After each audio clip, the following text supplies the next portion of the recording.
All right, what is going on, everybody?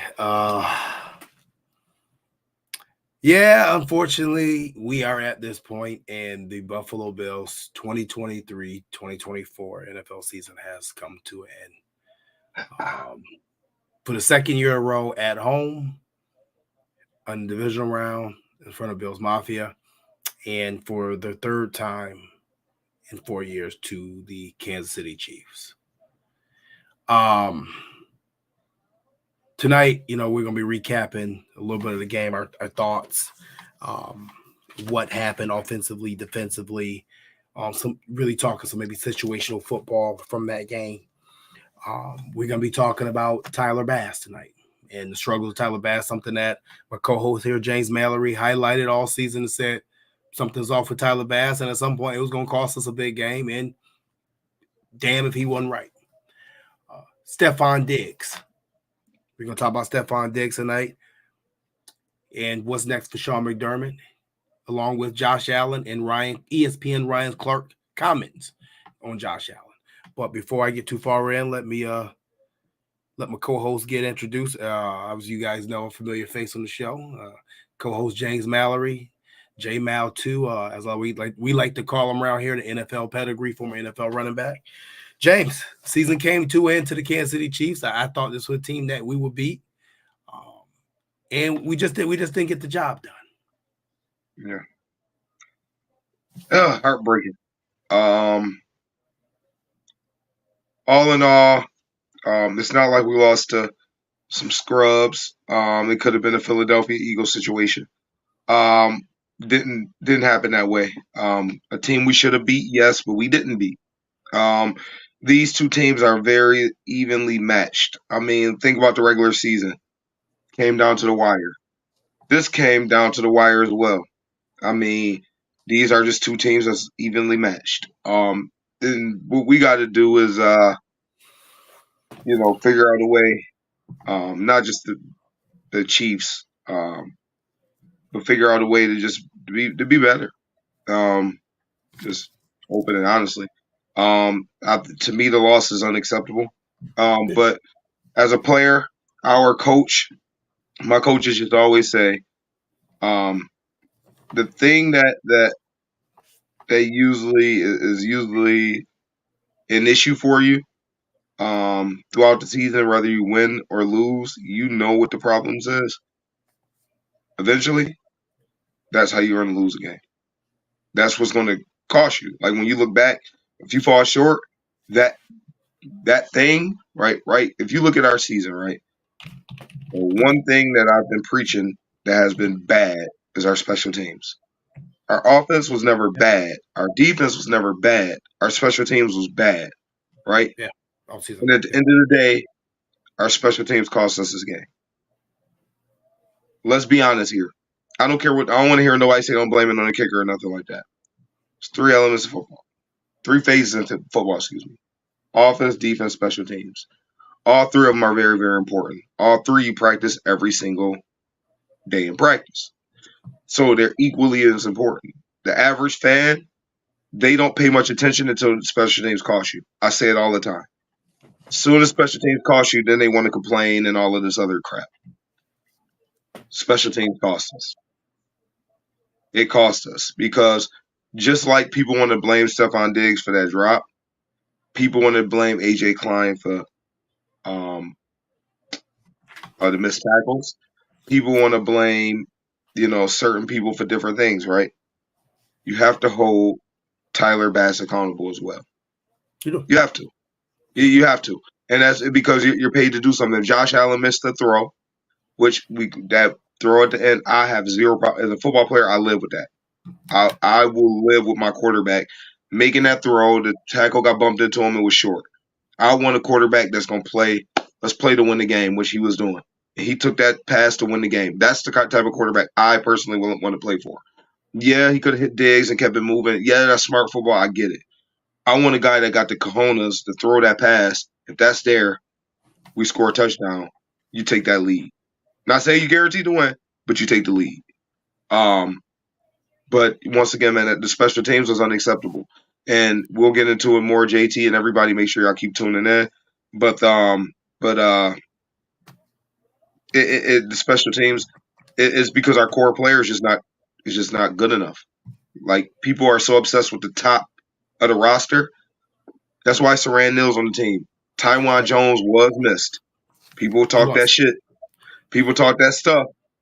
Hey, why is he taking up a roster spot? Ignorant ass people that don't know. The heart of football is the core. That core special teams unit, they have to get better. Tyler Medikevich, we love you. Your time is up. Father time hit on him. Yeah. Father time hit on him. Yes, he did some great years. Yeah. You know, and when we kind of just sit back there and we look at it, like the core of that team, it just wasn't good enough. Period. And I don't even think it got to be a lot of top heavy moves made for this team to be better. It's the core. Outside of those, when those two linebackers got hurt, those core players, you know, they gave us a great effort, but they just didn't get it done. So I think Williams is gonna be good though. He's gonna be a good one. But I can dig deep. But yeah. All right, man. I guess I'll start on the offensive side of the ball of this game. Overall, obviously, at the beginning of the game, the Buffalo Bills were punishing the Kansas City Chiefs. I mean, his offensive line was moving completely up their spots. Jamie Cooks was running. Josh Allen was running. Ty Johnson was running. They were getting whatever they wanted on the offensive side of the ball. Obviously leading to a 17-13 lead going into halftime. Very, very promising first half there. And mind you, KC did their thing as well, too. You know, I think D-Dot mentioned in the chat there, you know, finding the matchups, making sure that they attack the A.J. Klein matchup. And mind you, hats off to A.J. Klein. Absolutely. This guy literally came off the street, as he said, was going to, on his way to vacation to the Florida Keys with his family, and went and played in the divisional football game as starting middle linebacker against Andy Reid and Pat Mahomes, and held his own to a point, okay? So hats off to A.J. Klein, but you could see where Terrell Bernard was severely missed. Absolutely. When you got to a game like this game, you saw where a Christian Benford was severely missed. More importantly, a Matt Milano was severely missed. And where you didn't have Devon Miller that you're paying for being back at his level yet. And I'm not blaming the game on injuries because the Bills had more opportunities to win this football game. Because let's not make no mistakes about it. Yeah. This particular KC roster is not a juggernaut. Absolutely not. Probably the weakest one we lost to. The weakest one we have lost to. And one that even with the people out, we should have won this football game. And like I said, we're going to talk about Josh Allen. But offensively, right, we saw that the lack of a number 2 receiver rears ugly head again, especially with Stefon Diggs, to the tune of 3 catches for 21 yards on 8 targets. Obviously, one very, very big catch that would have probably brought his stats from, I think it would have been at least 4 catches for 80 yards, which is a totally different game in field position, things like that. If he comes down that big catch, and he didn't, multiple reasons why. That catch breaks their back, JT. And you know how the game go off on momentum and things happening. Right. That catch would have put them to sleep. Right. So at the end of the day, they just didn't get the job done. Great game for Khalil Shakir. Obviously, you know, the Bills didn't push the ball down the field. We missed multiple opportunities for the big plays. Like I said, you're only going to get 2 or 3 shots in a game like that. Sherfield dropped the ball. Twice. Twice. One right in his hands, other one here. Stefon Diggs, same drop. So you had 3 shots, and I've been critical of Josh Allen and his deep ball this season. I've been critical for the last couple of years with his deep ball. But those were on the money. Can't be critical on those. He put them where they need to be, put them where very few quarterbacks could put them at. They didn't come up with the play. Obviously, Kansas City took James Cook out of this game in the second half. Completely removed him out of this game. They made adjustments. But you know what show though? Not to cut you off, JT. Yeah. Is it show that you need that second guy with him, right? Not because he's not going to be a 20 carry a game guy consistently. I think it showed there. not to cut you off, but I think that's where it showed. Not saying he's not a great running back, but I think that's where it showed. He's a touches guy, and it doesn't matter how you get him. He's a touches guy. I think he had 18 carries, and then he had another 5 catches. So total 23 touches for him this game. All right, that's what he's gonna be. But yeah, I agree with you. You need that second guy, 100%. I just think offensively in the second half, it just shows that we didn't have that other weapon on the outside, and Kincaid's not there yet. I think he'll be there next year, but he's not there yet to be that second guy to take that pressure off Stefon Diggs. I think that was one of the biggest problems in this game.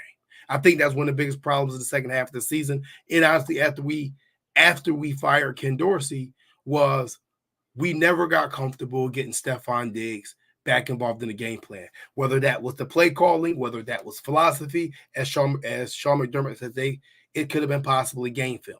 But I will give you this numbers on Stefon Diggs. In 2 games, particularly versus Kansas City Chiefs this NFL season, 7 catches for 45 yards.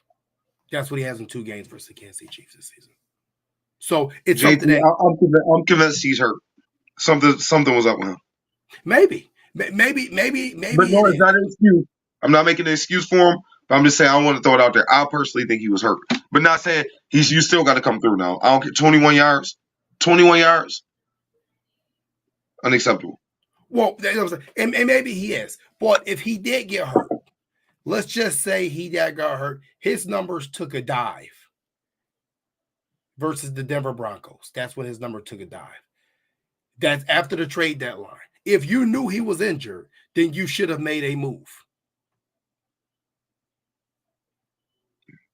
So at the end of the day, man, I mean, offensively, I just think that they're missing pieces.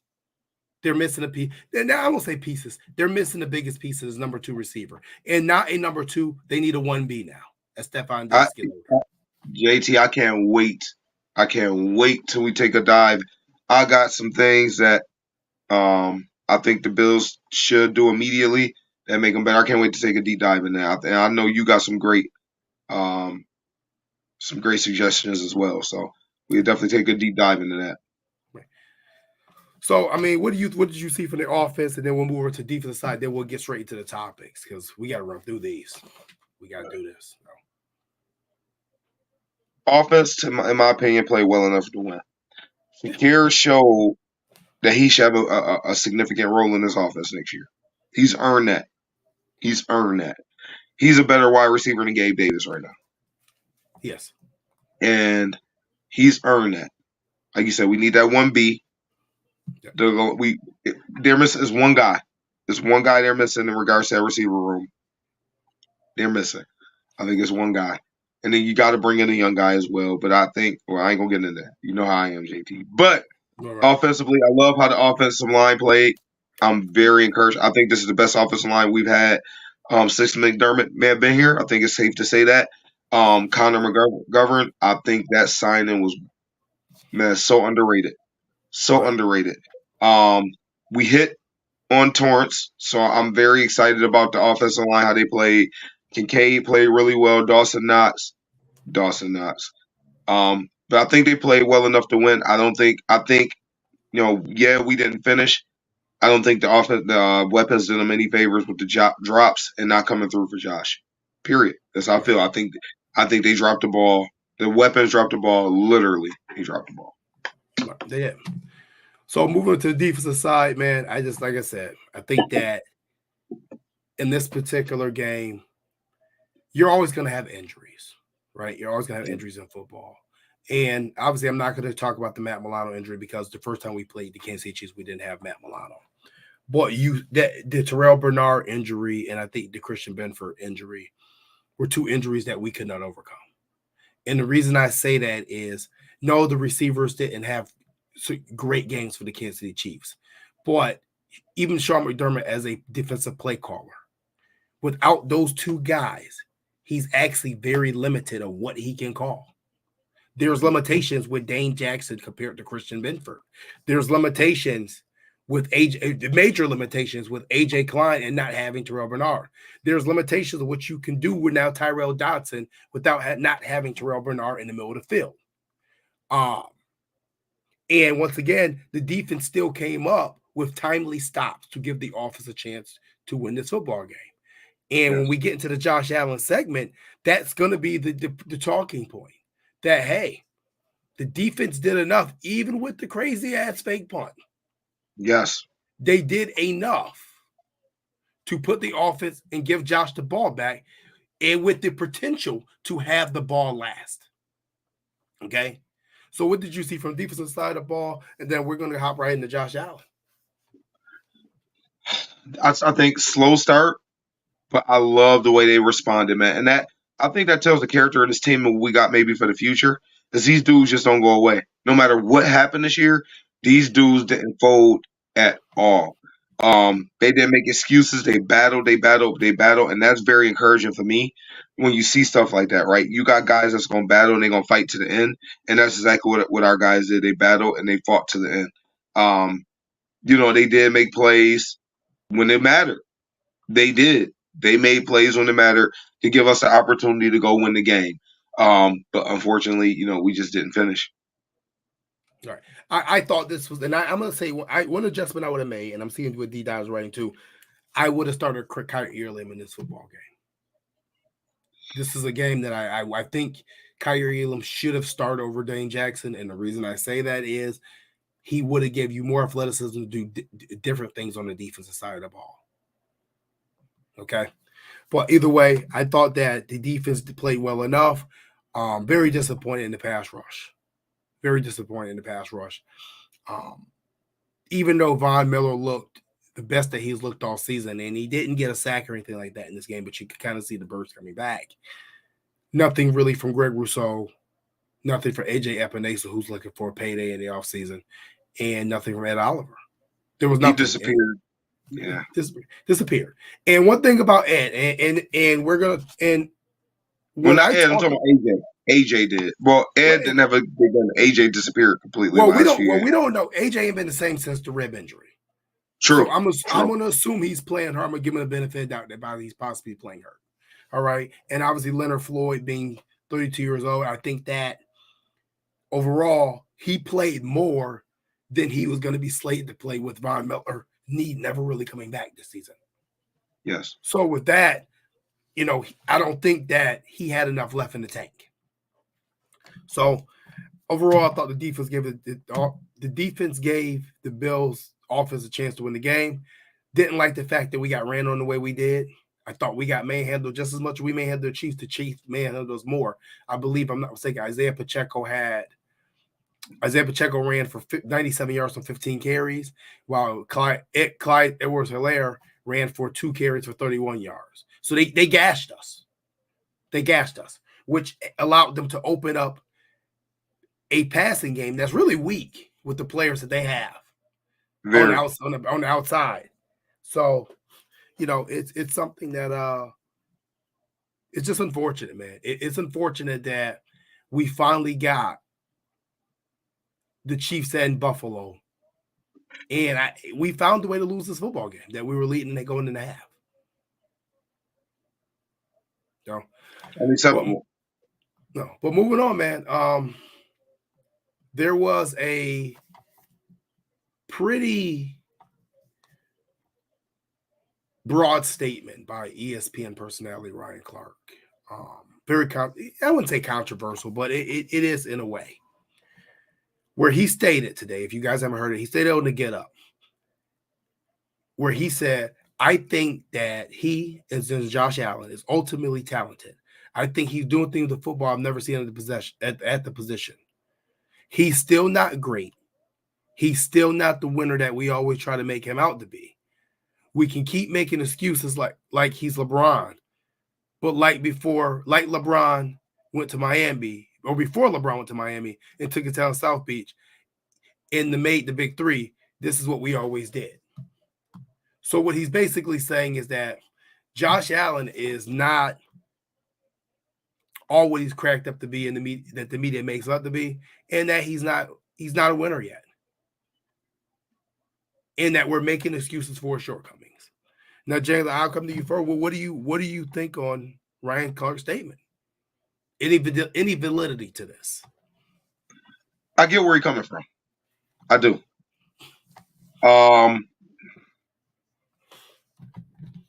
Do I don't agree, but I get where he's coming from, and he's not totally wrong. Because if you're saying winner by winning championships, it's not that, right?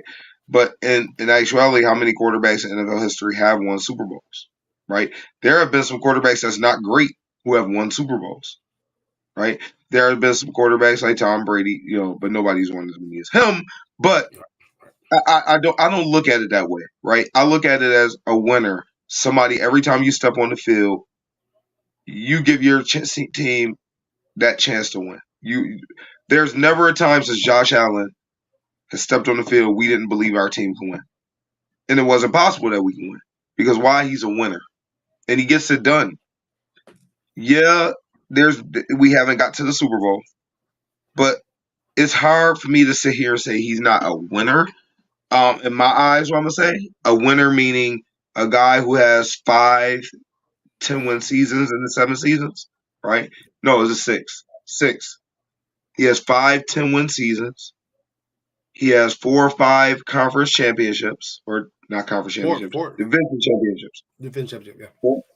4 division championships. Are you sure it's not 5? It's 4. 4 and 6? Okay. 4 division champion titles. You can't sit here and say he's not a winner. And the way I'm defining it, he's saying winner by championships.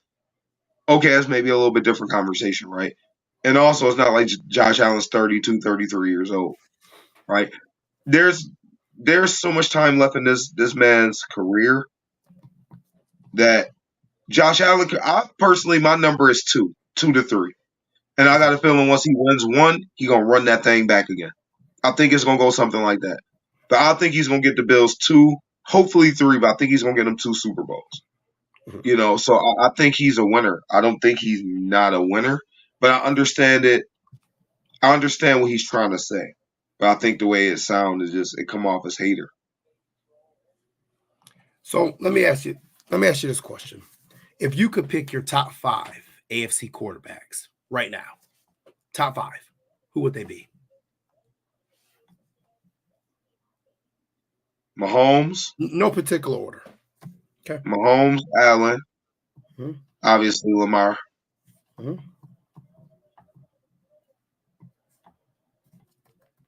I'll throw Burrow. It'd be Burrow. Burrow. Okay. Yep. Okay. And excluding Aaron Rodgers, because I don't consider him an AFC quarterback. Yeah, he hasn't played enough. Right. 5th one up for debate. Tua or Herbert. Pick one. It doesn't matter. Just pick one. Me personally, I'm gonna take Tua. Okay. So let's just say this. Okay. Let's say your top 5 AFC quarterbacks are Pat Mahomes, Josh Allen, Lamar Jackson, Joe Burrow, and Tua Tagovailoa. Once again, toss up, switch between Herbert or Tua. Okay. Now he's somebody that you can say is not a winner. But that's another story. But let's put it this way: if his statement is valid, you would tell me that outside of Pat Mahomes, none of those quarterbacks are winners. None. So Pat Mahomes, 2 Super Bowl rings. The rest of these guys combined, 0 with 1 appearance. That would mean no other quarterbacks in the AFC will be considered winners outside of Aaron Rodgers, who won about 15 years ago, it feels like. Yeah. Now, if you want to criticize, he deserves credit. Yeah. That now. Yeah. Yeah. So I don't agree with the fact that he's not a winner, but I do agree with the fact that maybe he's not what we make him out to be. That's the part of the statement that I may find myself partially agreeing with. And the reason I say that is, okay, if Mahomes and Allen, and I do believe those are the 2 top dogs in the AFC. I don't think it's a question. I don't think it's close third. I don't think Lamar, I mean, you put Lamar in there. I see Lamar's a great quarterback. I don't want to come out saying he's not a great quarterback. This all right. Those three is elite in this. But the Ravens are a team. The Ravens have always been an organization first. They have never been a quarterback driven organization. They've never been that. Okay, they've never been that. So, as great as Lamar is, and I'm rooting for Lamar the rest of the way. Just by the way, that's who I'm rooting for the rest of this way is Lamar Jackson. It has nothing to do against Pat Mahomes or any other quarterback. I have my personal reason I want Lamar Jackson to win the Super Bowl if it's not Josh Allen right now. Okay. But with that being said, Josh had a chance to win this football game and have the ball last and not give this football back to Pat Mahomes in the Kansas City Chiefs offense. And we didn't get it done. And yes, I know Tyler Bass missed the field goal, but I want to talk about situational football right now. Okay. The Kansas City Chiefs are running on us at will. Because we can't stop the run, it opens the RPO. It opens the play action. It allows for more separation on guys like Valdez-Scantling and these other guys who I don't feel are that great on the boundary, but it allows for it. If Tyler Bass connects on that field goal, we're giving the Kansas City Chiefs and Pat Mahomes the ball back with one timeout and I believe a minute and 47 seconds remaining in this football game. We can all say shoulda, woulda, coulda, maybe, possibly, or whatever. I don't have the Buffalo Bills winning this football game regardless. Because of that, because of the situational football. Now, anything can happen. A strip sack, a fumble, interception. I just didn't see it happening, to be completely honest with you. But with that being said, there's 3 plays in this game that I think were left on the field. Obviously, I could talk about the Sherfield drop, and I could talk about the Diggs drop all day. Those were 2 huge plays. But there was 3 plays in this football game that I think Josh Allen left on the field that he wished he had back. The first play, the first time he threw the ball to Sherfield in one-on-one coverage, and Sherfield didn't come down with it. I understand he's an NFL receiver. I understand he should probably make this play.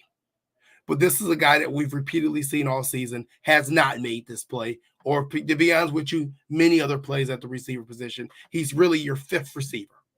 And if you want to put James Cook out there, he's probably your number 6 guy or 7 guy behind Kincaid and Knox. It's not a throw that I would have made. And if I am going to make it, I'm going to try to underthrow it to see if I can get a defensive PI. So you lost that drive right there. And I said it in our group chat. We just gave away a drive by that throw. Okay? Because we were fine as long as we weren't putting KC in 3rd and distance. As long as we were in 3rd distance, we were fine. There is no answer to Josh Allen and the way this team was running the ball with him or Cook, anybody else at 3rd and 2 or 3rd and 3. There is no defense that's back, no local call. The second play was, I believe, the pass to Shakir in the end zone. I understand it was cover 4. I understand it was a chance to take the lead. But once again, even if you get that touchdown, you're giving Kansas City the ball back with a minute and 47 seconds. Okay? In that situation, you just get the touchdown. In my opinion, you don't. I've watched Tom Brady. I watched Tom Brady for 20 years. What he did was he never gave his opponent the ball back. I hear you, but I'm telling you right now, any player you talk to, go score the touchdown, we figure the rest out. Let's go get the lead, we figure the rest out.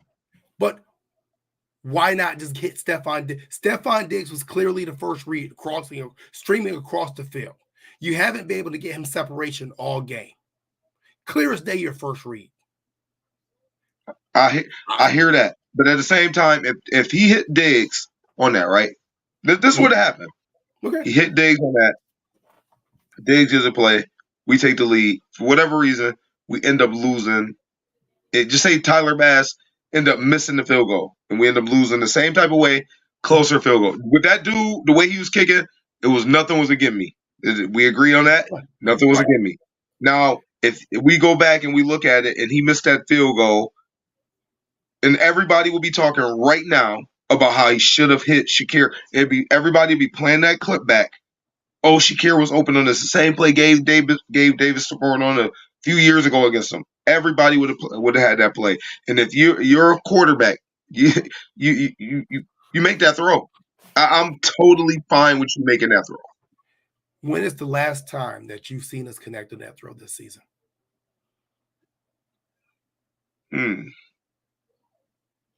We haven't. Can't tell you. We haven't. I can't tell you, but that don't mean don't throw it. I mean, if that's the case, you only run 10 plays the whole game.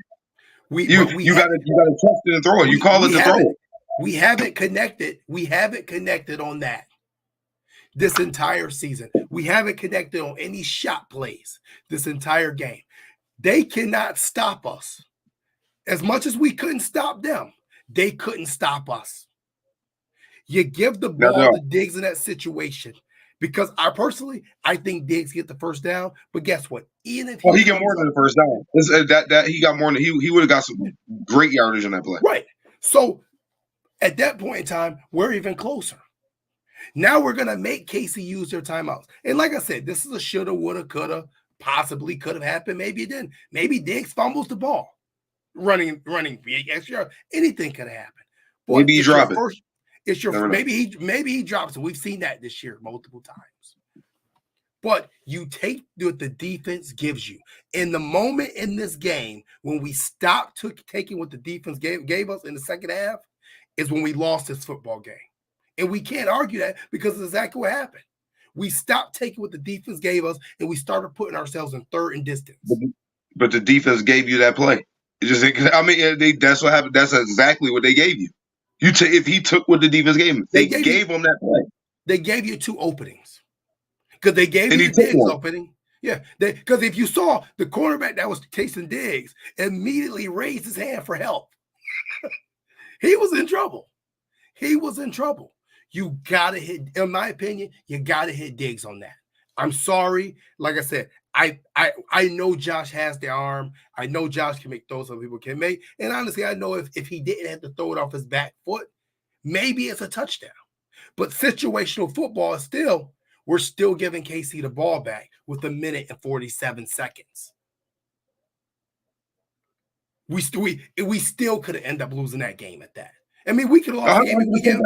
It wasn't a given. It wasn't a given. It wasn't a given on multiple fronts. It wasn't a given if we scored a touchdown because they had a lot of time, and it wasn't a given with even you throw the Diggs with Tyler Bass. I didn't trust the dude. Right. I mean, I don't know what's going on. I just didn't trust him. Right. They got to bring competition in for him next year. That's a whole other story. But then competition. He's not saying that he was passing them off, but he passed them off really late. He passed them off by the time Diggs is running by the left guard. It was really late. So Diggs is already 5 yards on the field when he catches that football. Like I said, you got to go to your money plays. And something like that, in a situation like that, this is exactly why Stefon Diggs threw the tantrum he did in the offseason. Am I right or am I wrong? You had a chance to hit him in the clutch. And don't be wrong, I know Stefon Diggs missed the ball for the 60-yard play. But it doesn't matter. You had a chance to hit him in the clutch, and you went to Khalil Shakir. No disrespect to Khalil Shakir, but that Stefon Diggs is wide open, Shakir is wide open. I'm giving that ball to Stefon Diggs. And it was a safer throw. And yeah, I mean, I get it. I'm the type you don't get too many of them shots. You take it. That's me. I'm always gonna feel that way. You take it. I can live with that. I just can't. That's me personally. I mean, all of it is coulda, shoulda. We don't know what would happen, what should have been done. At the end of the day, we didn't get the job done. And the team got to figure out how to get the job done, get over that hump, so to say. Yeah. But I'll move on. Like I said, I just believe that Ryan Clark statement, there's a partial truth to it. I happen to do believe that there's a lot of excuses made for Josh Allen. I don't believe that this last 7-week performance, any excuses had to be made. He played like he had to play. He protected the football. He did whatever it was that he had to do to get us to this point, and he almost got us this W. But once again, almost only counts in horseshoes and hand grenades. And we took another playoff exit. Let me ask you this. So would people have said this about John Elway at age 27, that he's not a winner? Who?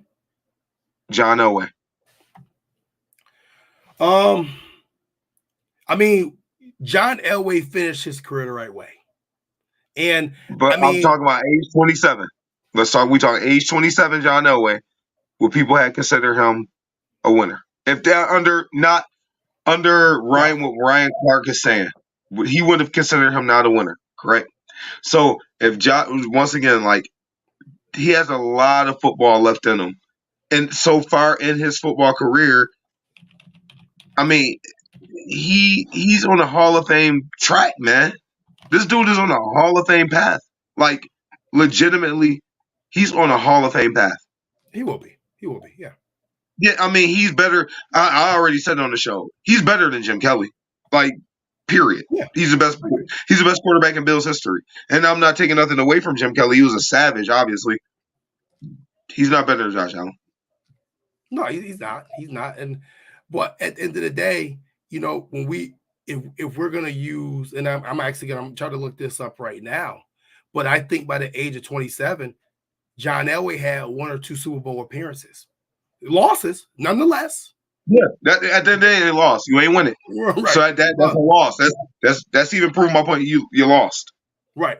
But we were talking on the phone.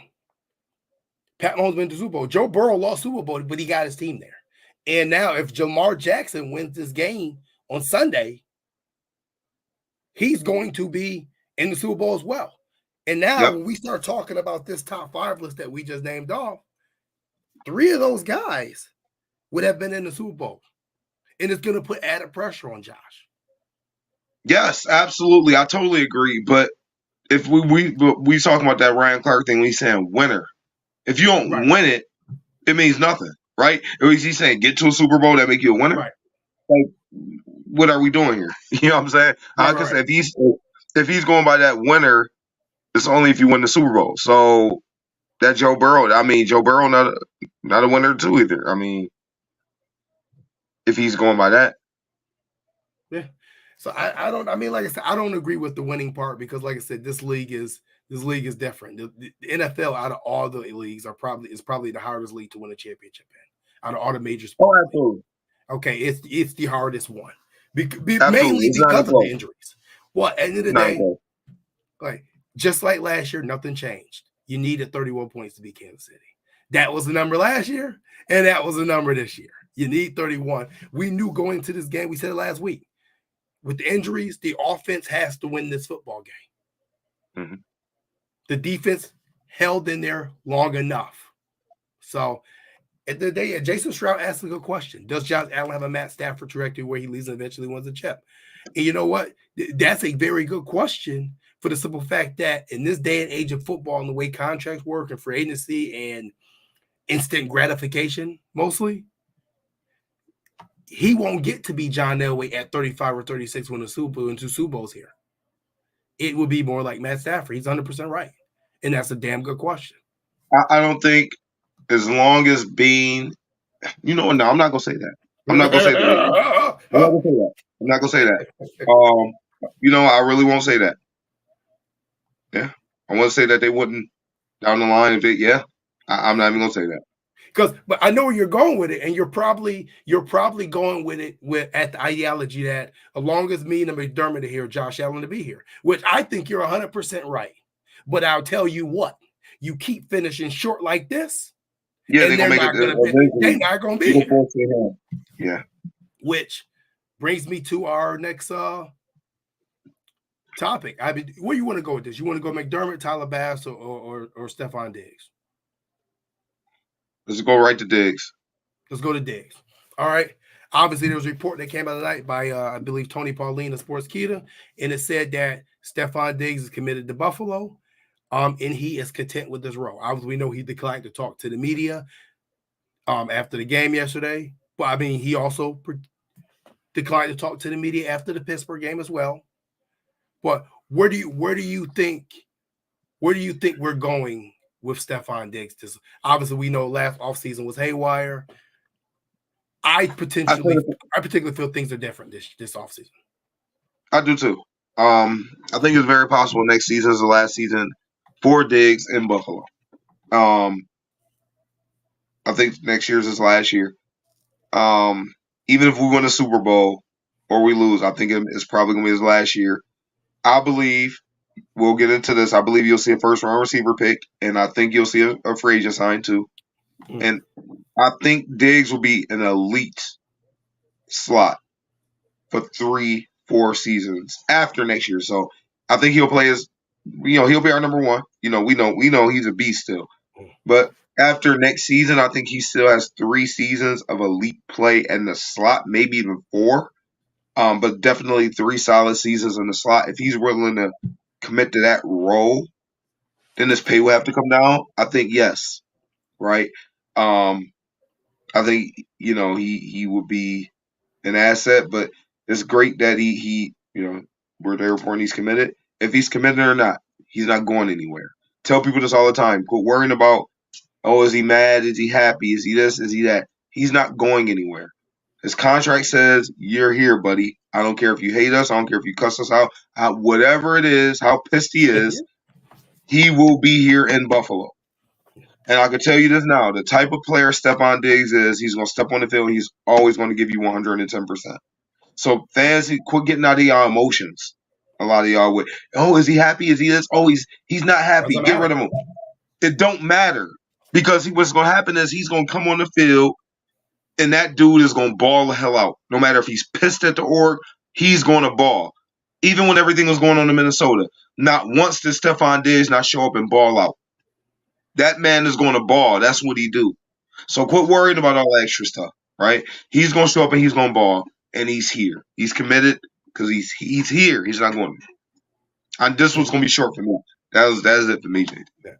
I don't think there's much to talk about here. There's 31 million dead cap if you move on from him. He's not going anywhere. He knows it, so he might well be committed. They know it, so they have to be committed. So even if either party wanted to do something, financially, you can't do it anyway. You're $42 million over the cap going into this offseason, and you're going to add more money by getting rid of him to that cap deficit. So he ain't going nowhere. I don't think next year is going to be his last year. I hope not. Let me add that. I hope not, JT. If they win the Super Bowl next year, he's going to be here for 2 more years after that. Because like you said, he's going to be an elite slot. Now, depending on how they try to fix that number 2 spot, if you go number 1 receiver, you can't receiver in the first round, there's no way you can get rid of Stefon Diggs after next year. Because you're going to need that person, whoever that is still going to be developing with Kincaid. Okay? If you go veteran, now maybe you rebuild, whether it's possibly and I'm not saying not put out there, if it was an A.J. Brown trade, or if there was a Mike Evans signing, or if there was some randomized T. Higgins signing, or something like that, Keenan Allen, then you may see both let go around the same time and then completely rebuild and get the money off the books. But financially, there's going to be no reason to rush to get Stefon Diggs money off the books in 2 years or a year or 2, because Josh Allen contract will be come back up, so you can manipulate the cap with that. James Cook eventually come up, but like I said, if you draft a first round rookie, that's gonna be money on the books for a draft money on the books, so it's cheaper. Kincaid will still be on draft money. You can pull Knox money off the books before you pull Diggs money off the books. Von Miller's not going to be on the books anymore. Matt Milano's going to be coming off the books. If you look at it, JT, right, our future, we're set up to win now, but the future is still very bright. If you see how they structured everything, it was brilliant. Because think about this. The Von Miller, and we're gonna talk about this, so I don't want to get too much into it and give away our stuff. But Von Miller and the Rousseau thing is going to be a wash, because when it's time to pay him, Von Miller's going to come off there, and he probably might not be as much as what Von is costing right now, but it's going to be a wash because you're just going to pay him. You get what I'm saying? So it's kind of going to be a wash. It's going to be a wash. So, like I said, when you really look at the cap, the Bills cap, they're in good cap situation, as long as they don't keep pushing money to the back and adding all these void years. If they can avoid doing that, they will be fine. They will be fine. So he's committed. Nothing to really see here. Diggs will be fine. I think in offseason with Joe Brady, Joe will be able to get him more acclimated into the offense this next season. But I think what the Bills really want to focus on this year was shorter passes, safer passes, swing passes, running the football, playing more efficient football, and limiting Josh Allen's turnovers. They effectively did that this year. So I can't get mad at that. They effectively did that from the switch from Dorsey to Brady. So that takes us to our next topic. What's next for McDermott after this loss? Just speaking from the offensive side of football, I think that this was the first year that Sean McDermott had the offense running the way that he wanted it ran. Him and Dable did not see the eye to eye on the way the offense was run in any point in time when Brian Dable was in Buffalo. But he didn't fire him. He didn't run him out of town. He repeatedly asked him to run an offense that had more ball control, less chances, and a lot better time of possession. It never really happened. And I'm sorry, addition to a running game as well. And he gave them the players to do it, and he never did it. Ken Dorsey came in. He asked Ken Dorsey to do this. They only hired Ken Dorsey because Josh Allen wanted him. Sean McDermott did not want Ken Dorsey as his offensive coordinator. If you think he did not. That was not a Sean McDermott move. Fires him, brings in Joe Brady. Joe Brady runs the offense the way McDermott wants it. But guess what? This is the first time that the Bills' offense and defense in this 7-game stretch ran as a cohesive unit. Offense 100%. Controlled the ball, didn't turn it over, didn't put him in short fields. Defense capitalized, stopped offenses, created turnovers. I think did we lead the league in turnovers, something like that? We were right up there with turnovers and sacks. Okay? First time that they worked in unison. So if you ask me what's next for McDermott, we running it back. There is no next. There is no controversy. There is no what if. He's our coach. The reality of it, and I was talking to my guy Pat Freeman on the phone earlier, which is why the show started late. The reality is this, man. Pat Freeman, and Pat said it best. This is still a business at the end of the day. And Sean McDermott is in the business of winning football games, and Terry Pegula is in the business of making money. When Sean McDermott got the Buffalo Bills were worth $1.4 billion. That's what they were valued at. Do you know what the Buffalo Bills are valued at today? I'll be over $5 billion. $3.4 billion. Pat Freeman enlightened me today and told me, do you know how much money Terry Pegula makes off each Bills home playoff game? $60 million per playoff game. As they say, sometimes in life you don't miss business pleasure. So, yeah, we maybe keep coming up short, but Terry Pegula is the owner and he's making money. And I can tell you one thing, his hockey team ain't doing too well and they not making no money. Sean McDermott has brought money in the Buffalo and he continues to. And is that the great saving grace to his job? No, it's not. It's not the saving grace.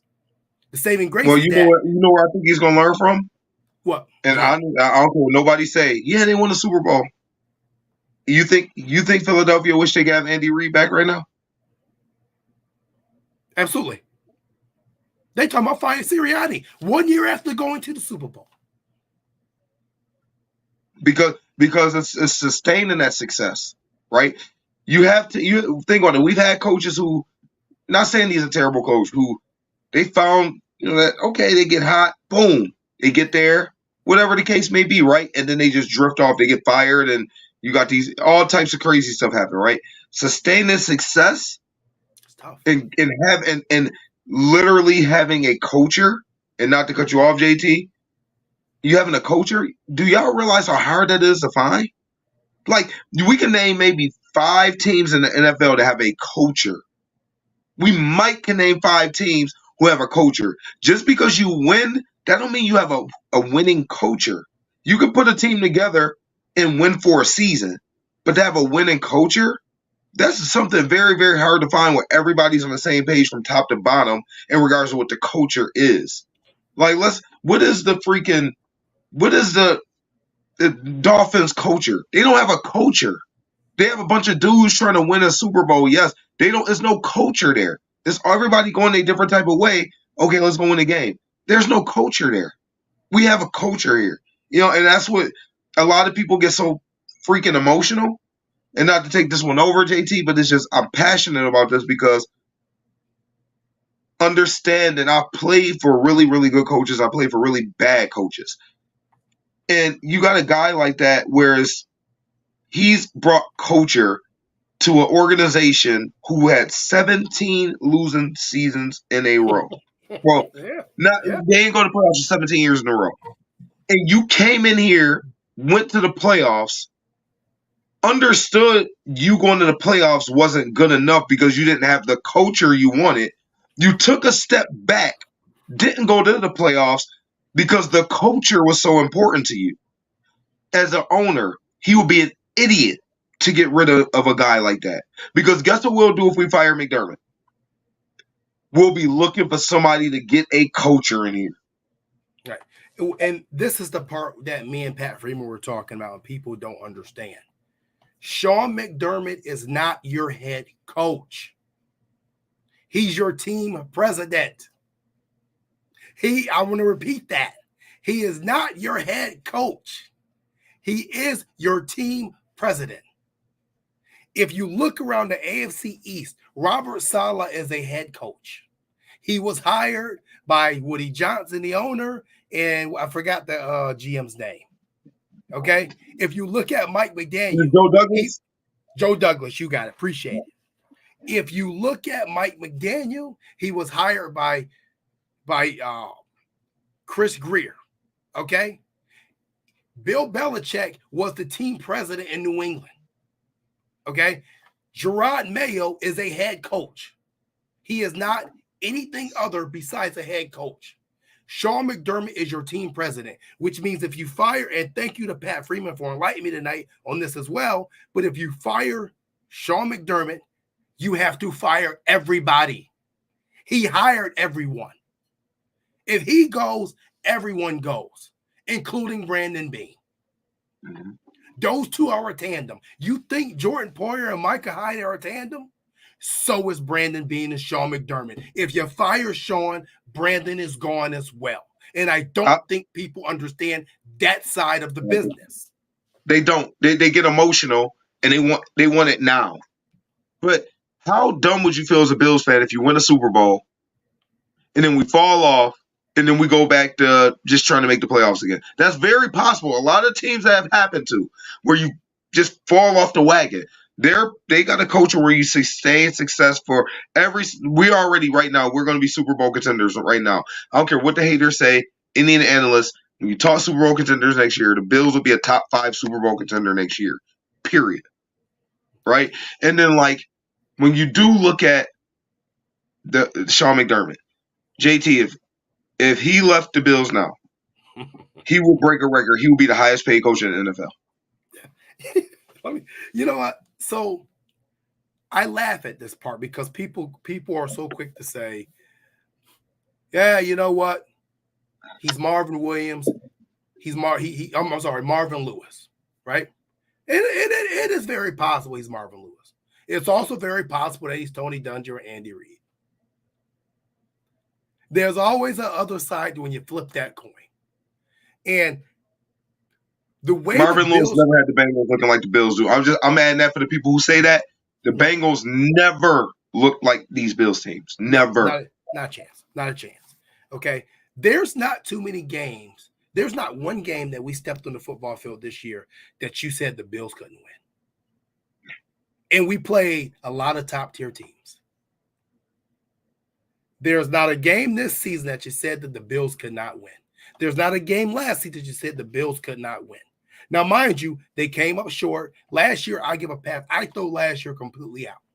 I think that this team was done with football. They didn't want to play. And I think that's what partially led to the Stefon Diggs issue with the team last year. But this particular team, they had a chance to throw in the towel. They had a chance to lose. He had the chance to lose the pulse of that locker room. Easy. When that Ty Dunn report came out, we didn't know how this was going to go. We didn't know if they was going to turn on him and quit and go 6-11 or whatever they were going to do, or go 7-9 and miss the playoffs, or 7-10. We didn't know what was going to happen. The team responded. They rallied. There was a pulse. And won the division at this 500 and won the division when everybody thought Miami was going to be the number 1 seed, JT. Absolutely. Absolutely. They came back, won 7 games straight, which is so difficult to do in the NFL. And mind you, against some some of the games are stiff competition. And no game is easy in NFL, but you play some top teams in that stretch. Heck yeah, you did. Okay. He still has the heartbeat and the pulse of this team. That's why you don't get rid of him right now. Now, you fall short next year, I think this is a conversation. It's 110% a conversation. But when I ask people, well, if you fire him, who do you replace him with? Last year, I may have gave you Sean Payton and said, okay, if you want to go that route, yeah, okay, cool. You know why? Because I know Sean Payton can run an organization in totality because he's pretty much done it. I got questions there. I know from people. I got people who played and yeah, we can have a conversation about that. But when you start talking about Ben Johnson, I don't know who the hell that is. Yeah, he calls great plays. So did North Turner. When you got to run an organization, it don't mean shit. Okay?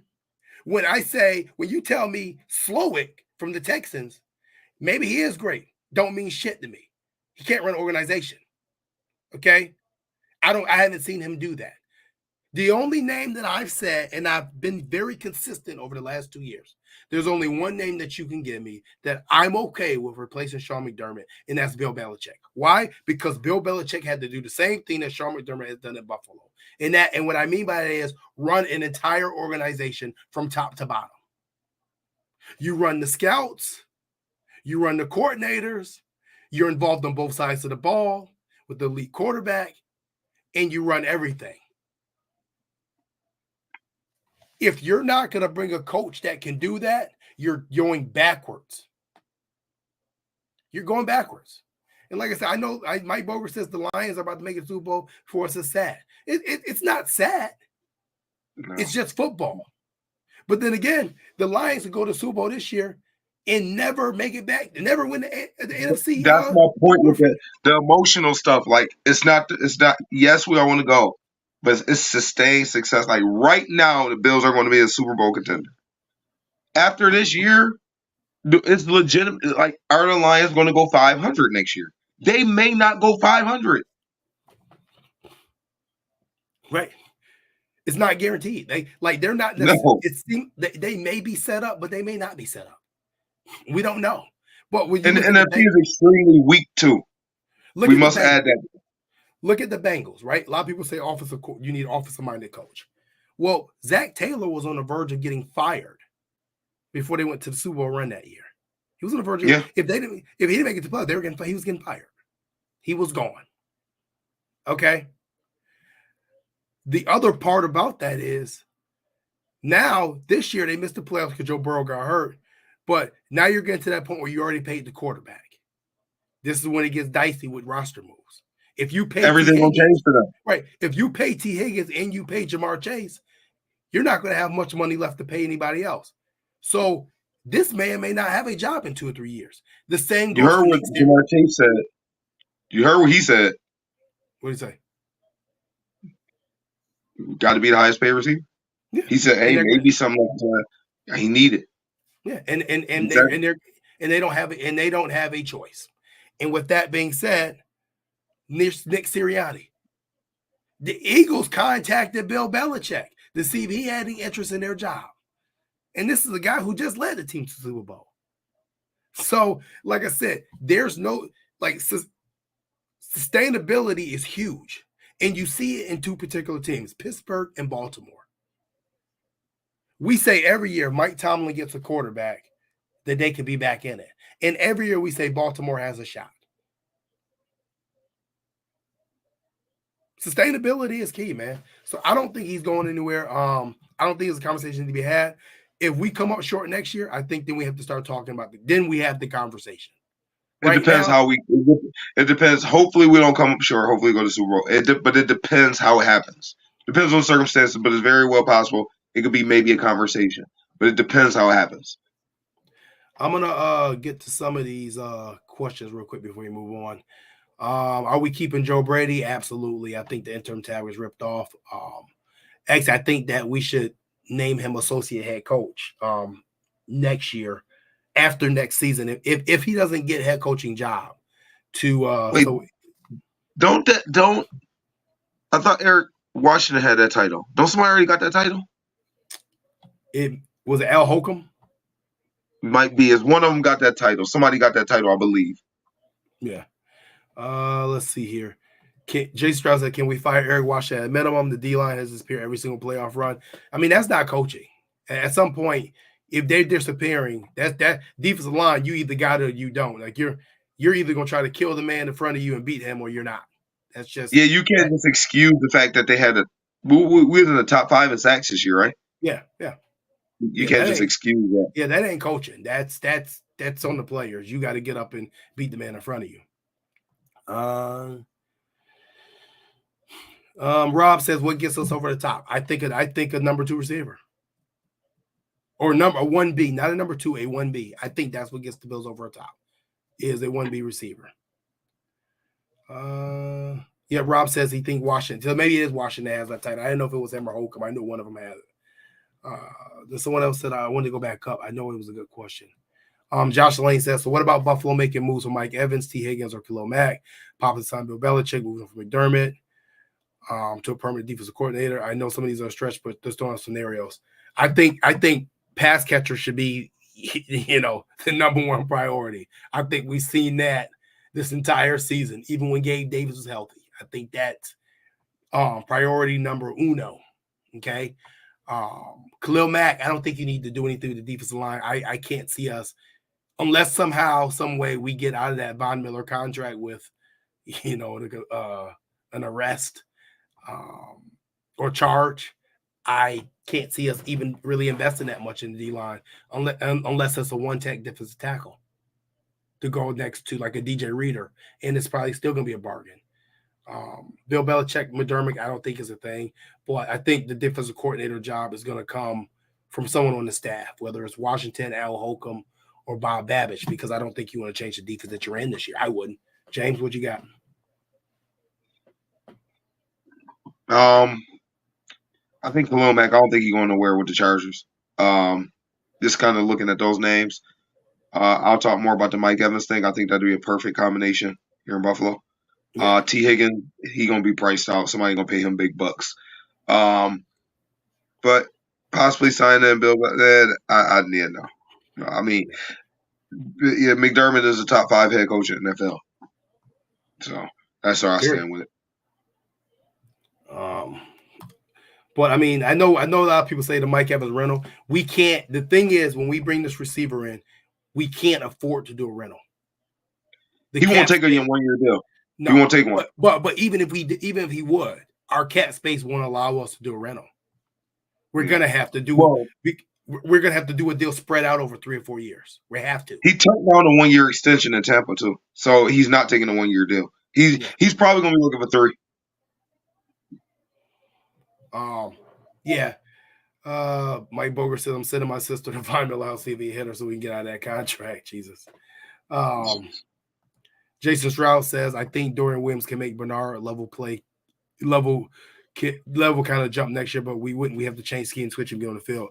I don't think, as long as McDermott is here and Teron Johnson's here, we're never going to see 3 linebackers on that football field, unless it's a snow game, and we probably still. Or somebody just playing like old school, just running downhill, 2 extra linemen, something crazy. Goal line package is the closest you're gonna get, or quarterback sneak. You're never gonna see it, and you're not gonna see that much in this NFL anymore in general. It's just not gonna happen. I just I don't. I know Ray Cruz wants me to name some receivers to consider. I said it before. I would have preferred a Brandon Cooks trade from last season than what the Dallas took. I thought that would have been a pretty good one. I think Mike Evans would be an option. I think my number 1 option is A.J. Brown, if Philly wants to get him out of there with the locker room issues, because I think he's under contract that you can get him in, but restructure the deal to take the cap hit down. I know, James, you're still on the D-Hop. Yeah, my dream scenario for the receivers, will be this: either Mike Evans or D-Hop. I think D-Hop is a more realistic one. Yeah. D-Hop and draft one in the first round. So you going Stefon Diggs, D-Hop, Shakir, your first round pick, Hardy, and it's a battle for 6. I mean, you can't go into the season with 2 or 3 reliable guys because of injury. We need 4 dudes that's dudes, and you should be able to toss the ball. And then you can't forget James Cook. I think you got to go get a veteran. You got to draft. You got to draft one first round. My opinion. I think they're actually gonna trade up for one. Tyler Boyd is a name that I think is a pretty solid bargain. That is available. Yes. Tyler Boyd would be one that I think is going to be available because I do think the Bengals are going to retain T. Higgins and cut Boyd loose. So you know why I got to say D-Hop. The reason why the drop situation is no longer a thing with D-Hop. That's not happening. He's a professional. He's a high point in the ball going. We need that. We're missing that big time. They like a size 22 hands, I believe, something like that. Ray Cruz says safety is high retires. We got some goods on that. Yeah, I mean, I'll briefly talk about it now. What I think they should do with that, and then I'll elaborate on later. But I believe that you take Rasul, regardless if you're going to keep Trey Davies White or not, you move Rasul Douglas back to free safety. Well, you see what McDermott said today in regards to Trey White. Did you see that comment? No, I didn't see. What did he say? Yeah, when they asked about Tre'Davious White, he said we're going to take it one day at a time, out of respect for the player, and see how he can help us next year. So that means that means that may be trade bait. And obviously, you're not going to get major value. I would probably say at best maybe a 5th round pick, maybe conditional 3rd. With a conditional up to a 3rd possibly. But, it's $10 million in cap savings. And you've been saying for the last couple of years, you thought Benford and Elam was still the future of the cornerback here. So I said it after the draft happened, when I made a phone call, my homeboy who trained Benford said, and I said it again, we got receipts. He said Benford is a first round talent, period.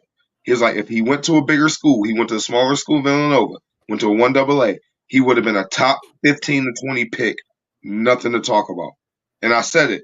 Elam and Benford is our future at the corners. Right.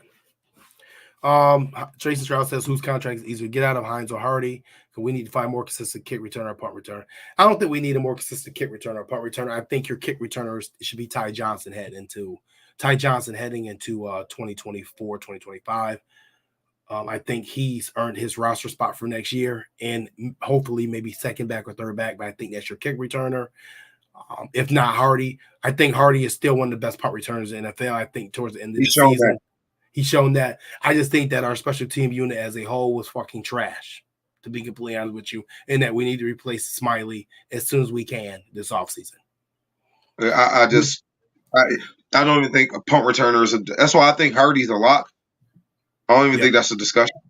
But since Andre Roberts left, that's the only person I felt comfortable with back there. I mean, no question about it. Isaiah McKenzie and Hines is going to be cut, I believe. Hines is $5 million in cap savings if you cut him outright. And I don't think there's any cap penalty to do that. So I think that's the move you're going to make. And unfortunately, it's a business, but you don't know when he's going to recover from that knee injury, and $5 million for a possible kick returner, that ain't happening. Yeah. But I also want to move on and talk about our last topic of the night, and that's unfortunate with Tyler Bass. And I think that there's personally some common misconceptions about Tyler Bass. I thought he was turning a corner to be a top 3, top 4 kicker in the league, but there's been some consistency issues there, even heading back into last season. They reared their ugly heads this year, but I went back and researched Tyler Bass's college kicking percentages. Okay. Sophomore year, 78% made field goals. Junior year, 90%. Senior year, 71.4. And if you come here to Buffalo, it was 82.8% this year. the worst since his rookie season, which was 82%, and the other 2 seasons were 87 and about 88%. So he's not up there with Harrison Butker and those guys and Justin Tucker's in the 90s percentages. But I also blame the Buffalo Bills for Tyler Bass and his development. And the reason I say that is because if you go back to a couple shows that I said a couple years ago when we played New England in the weather game, there was multiple times over the past 2 seasons that we did not allow Tyler Bass to kick 51 to 52-yard field goals in games where it was a little gusty. I wouldn't say it was just crazy wind, but gusty. And I said then, over the past 2 years, and there's receipts on this is going to be a problem because he's still not getting used to kicking in the Buffalo elements in live action. We would send Josh Allen out there to try to get 4 from 4s, or we'd send Sam Martin or whoever our punter was at the time to try to pin them deep. When he should have been kicking these field goals, a la Justin Tucker, a la Harrison Butker, a la any other the top kickers in the league, and we didn't do that. So here we go. We fast forward to an AFC playoff game, divisional game, and we send him out there for a 47-yard field goal in the win. And what does he do? We put him on the right hash, and he boots it right to the right. It wasn't even close. Is it fully on Tyler Bass? It's his job. He has one job to do. I get it.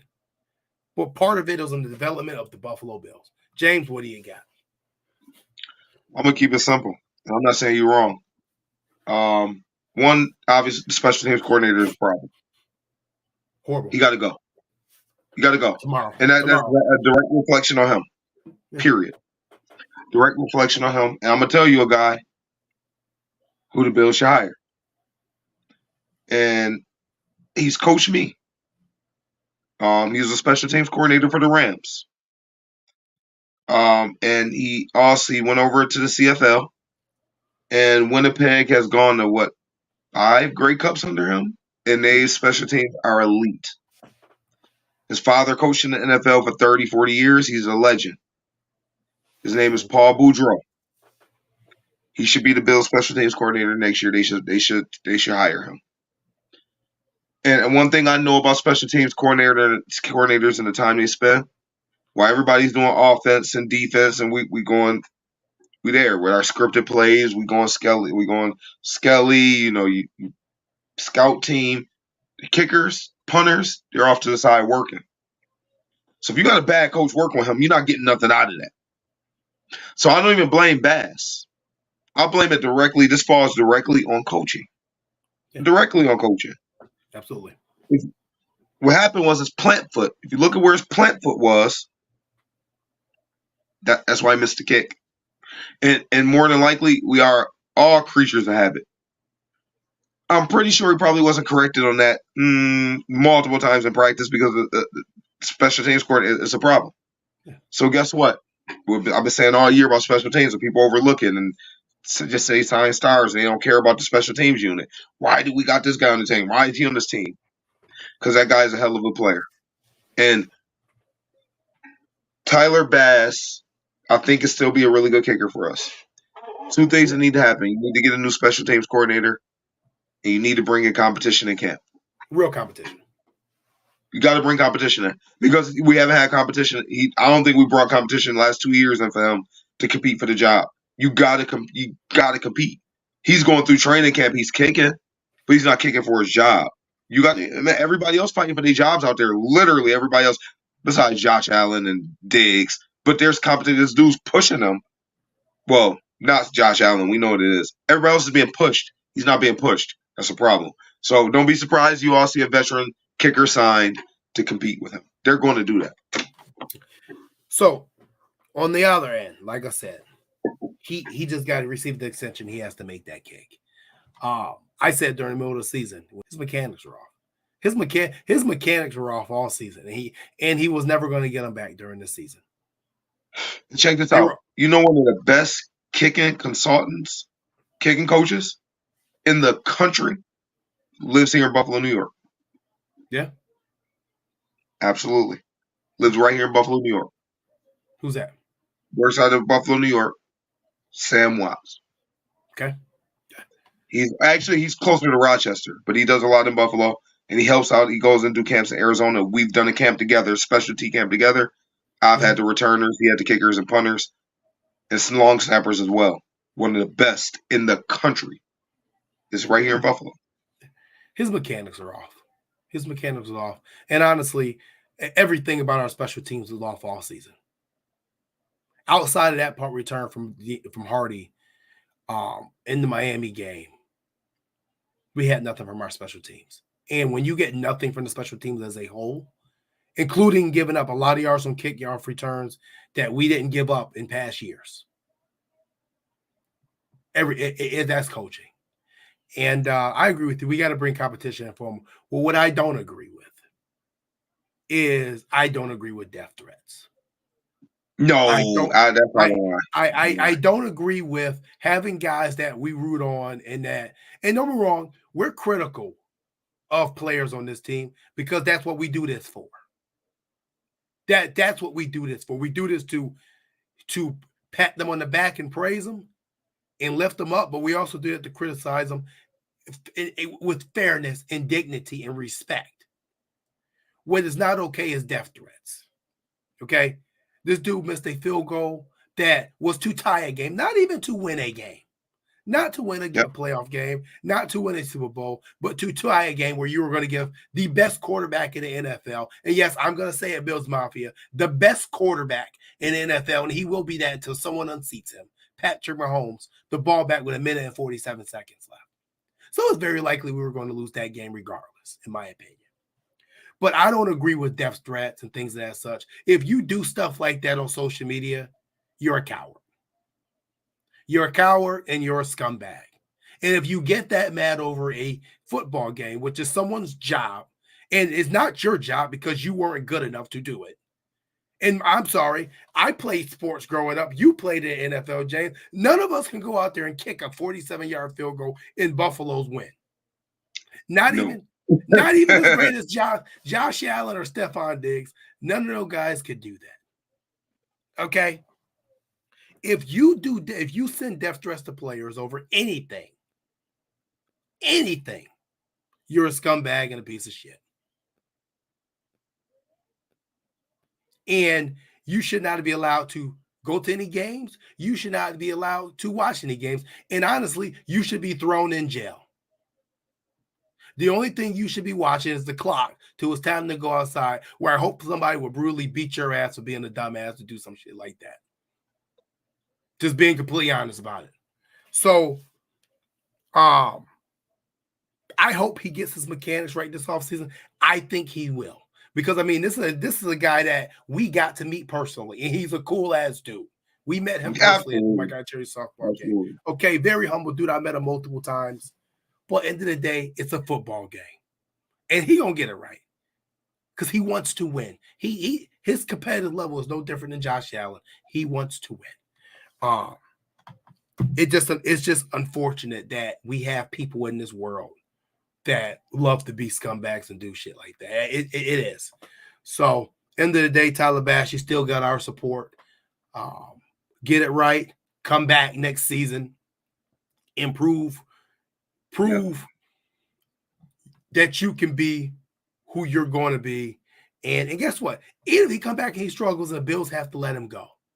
Doesn't matter. Still has the support. He's a man first, a football player second, and we don't do stuff. And I think he'll bounce back. Yeah. Once we get rid of that special teams coach, that special teams coach should be fired faster than Ralph Wilson when Ronnie Jones fired from Wade Phillips. Because I haven't seen our special teams unit this bad since Ronnie Jones and Wade Phillips in Buffalo. Period. Even in our bad years. Bruce DeHaven, special teams wasn't this bad. Bobby April was never this bad.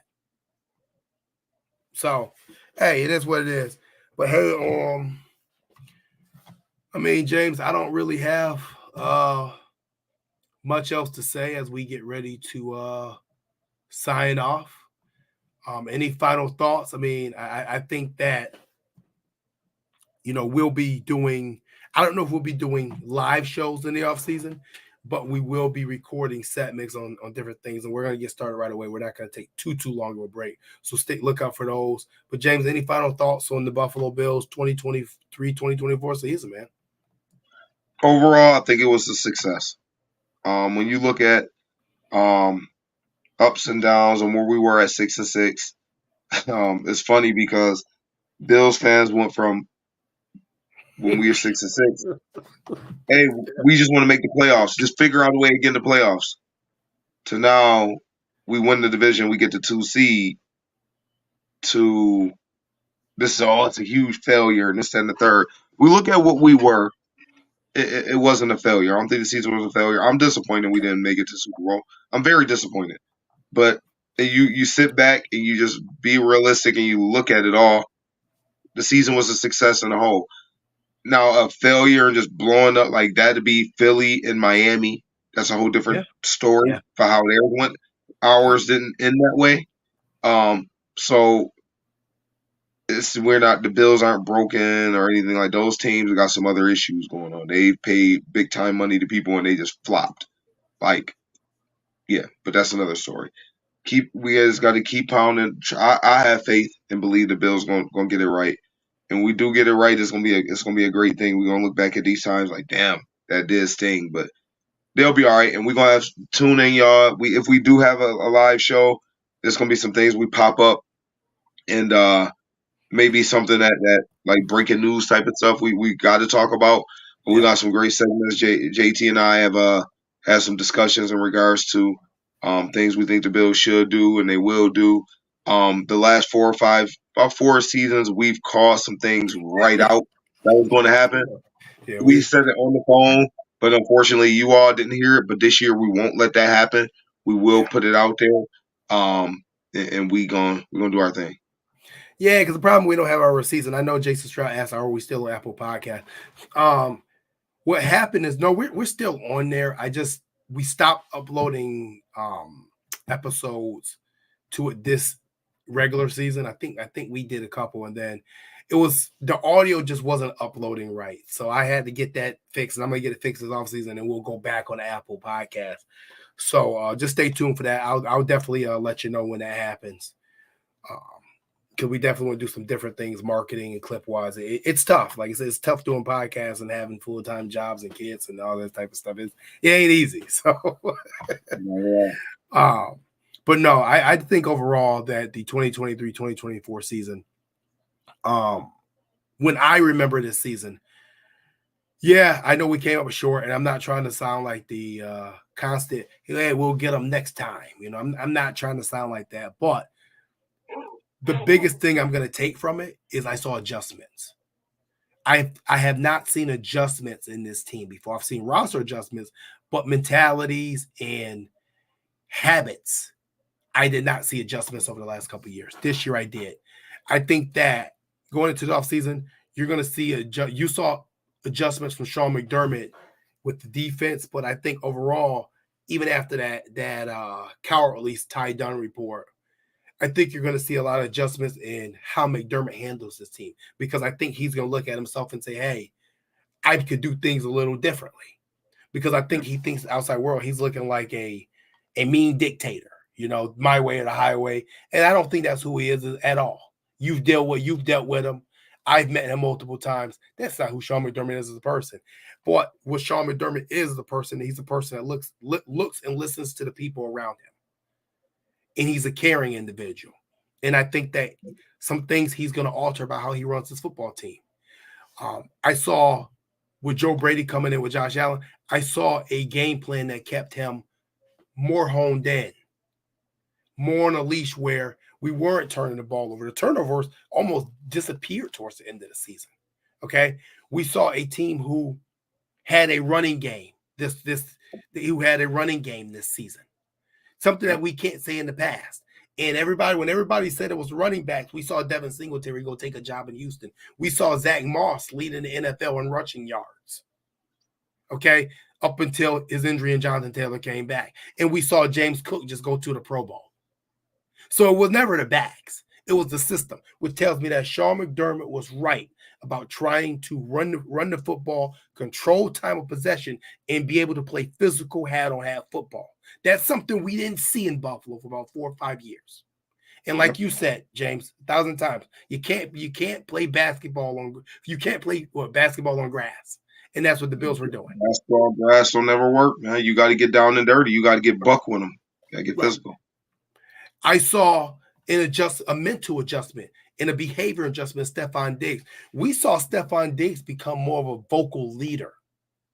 He transitioned from just a dog of a football player to more of a positive vocal leader. And that doesn't mean he wasn't positive before.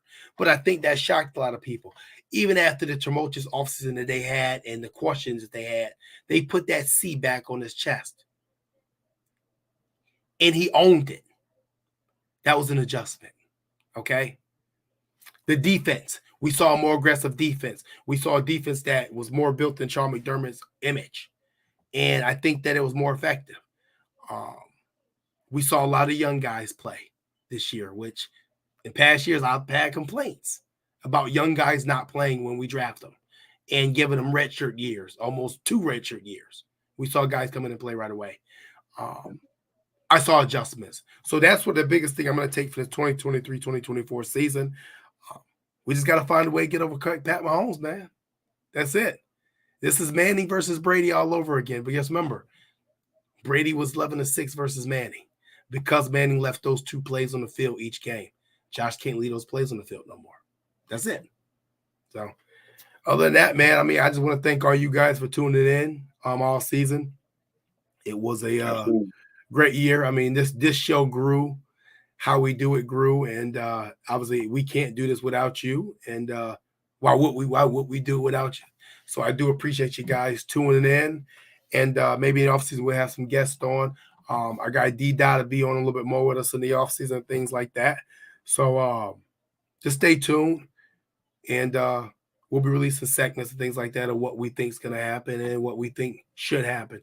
But as always, thank you guys. James, anything? Nope. Just stay tuned. Thank y'all for the support. I'm telling y'all, we got some stuff in store. Don't sleep on it. Be on it. That's it. I like that. I can put that on a t-shirt. I ain't gonna give you no proceeds though. I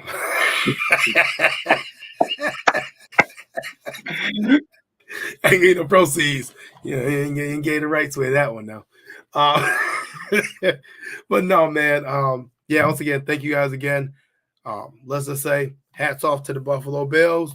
2023-2024 season came up a little short, but hell, we know from the past this could be a whole lot worse.